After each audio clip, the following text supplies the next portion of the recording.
Hello বন্ধুরা, চলুন আজকে বানিয়ে ফেলি কোল্ড কফি। প্রথমেই একটি কাচের গ্লাসে নিয়ে নিতে হবে চিনি এবং কফি পাউডার পরিমাণ মতো। তারপরে একটু গরম জল মিক্স করে এরকম হ্যান্ড বিটারের সাহায্যে মিশ্রণটিকে ভালো করে বিট করে নিতে হবে।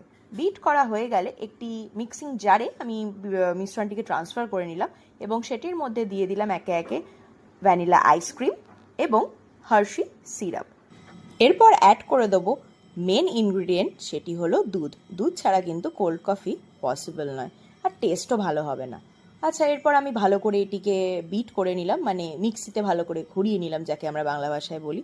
তারপরে একটি কাচের গ্লাস নিয়ে নিলাম, সেটির মধ্যে নিয়ে নিলাম ফার্স্টে 2 টুকরো বরফ। তারপরে ওই মিশ্রণটিকে ঢেলে দিলাম। তারপরে একটু গার্নিশিং করে নিলাম যাতে ভালো লাগে, দেখতে সুন্দর লাগে। তার জন্য দিয়ে দিলাম একটুখানি হার্শি সিরাপ ও ওই বেঁচে থাকা আইসক্রিম। ব্যাস, কোল্ড কফি রেডি। এই গরমের ওয়েদারে ঠান্ডা ঠান্ডা কোল্ড কফি, পুরো মন প্রাণ একবারে জুড়িয়ে যাবে। বাড়িতে অতি অবশ্যই ট্রাই করবেন এবং আমাকে কমেন্ট করে জানাবেন কেমন লাগলো আপনাদের। ভিডিওটি ভালো